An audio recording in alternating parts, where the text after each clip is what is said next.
Hello everyone. आज मैं जो चैप्टर शुरू करने जा रही हूँ ये चैप्टर स्पेशली क्लास 9th के स्टूडेंट्स के लिए है।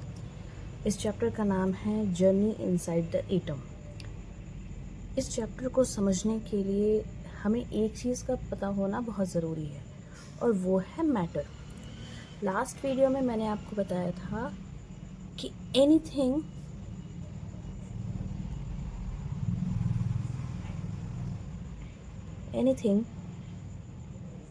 that has mass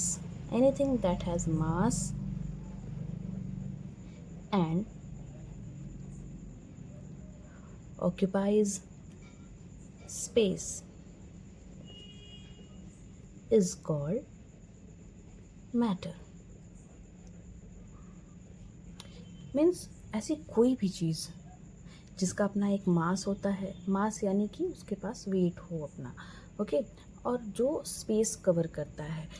for example air, water,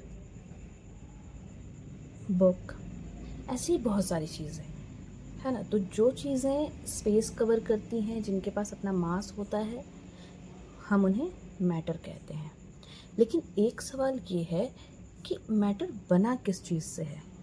तो अगर हम किसी मैटर को बार बार छोटे छोटे टुकड़े में, उसको छोटे छोटे टुकड़े में अगर हम तोड़ते चले जाए, जैसे suppose this is a matter, इसको हमने 2 पार्ट में ब्रेक किया, फिर इसको हमने और छोटे पार्ट में ब्रेक किया, फिर उसको और छोटे पार्ट में ब्रेक किया, तो इसमें जो इसका सबसे छोटा वाला पार्ट होगा, या ये जो सबसे छोटे स्टेज पर जब ये पहुंच जाएगा तोड़ते तोड़ते, तो वो जो पार्टिकल मिलेगा हम उसे एटम कहते हैं।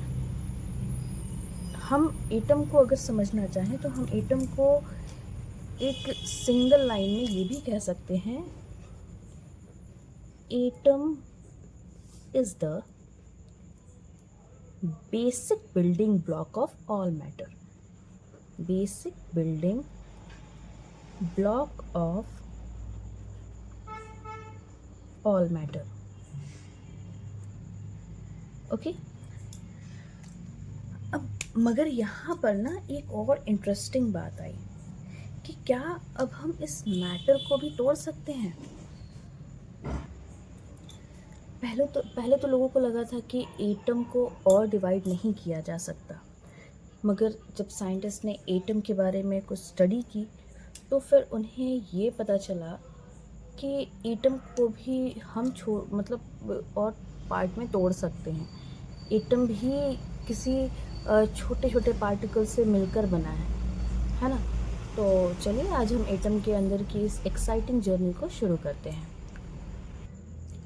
मगर उसके पहले हम एटम की एक और डेफिनेशन, जो जनरली हम अपने नोट्स में या ऐसे लिखते हैं, एक बार उसे भी देख लेते हैं। An atom is the smallest particle of an element that retains the chemical properties of that element. Means जो एटम है हमारा, जिसे अभी मैंने बताया कि ये एक बेसिक बिल्डिंग ब्लॉक है किसी भी मैटर का, ठीक है। तो ये जो एटम होता है ना, वो उस मैटर के सारी प्रॉपर्टीज़ को अपने अंदर रिटेन करता है।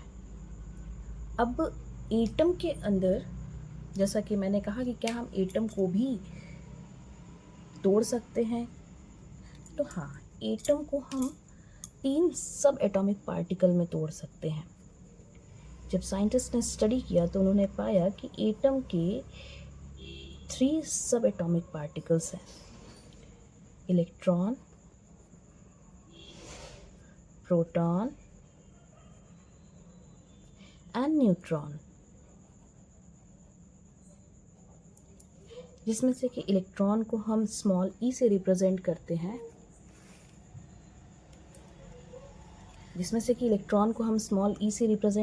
जिस पर नेगेटिव चार्ज होता है।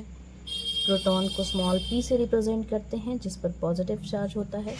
और न्यूट्रॉन को स्मॉल n से रिप्रेजेंट करते हैं, जो कि बिल्कुल न्यूट्रल होता है। जिसमें कि जो एटम का सेंटर होता है, जैसे suppose this is the centre of an atom, इसे हम न्यूक्लियस कहते हैं, ओके। इसे हम न्यूक्लियस कहते हैं। इसमें प्रोटॉन और न्यूट्रॉन प्रेजेंट होते हैं। और जो हमारा इलेक्ट्रॉन है वो इस न्यूक्लियस के चारों ओर मूव करता है। हम कह सकते हैं कि हमारा इलेक्ट्रॉन न्यूक्लियस के अराउंड मूव करता है।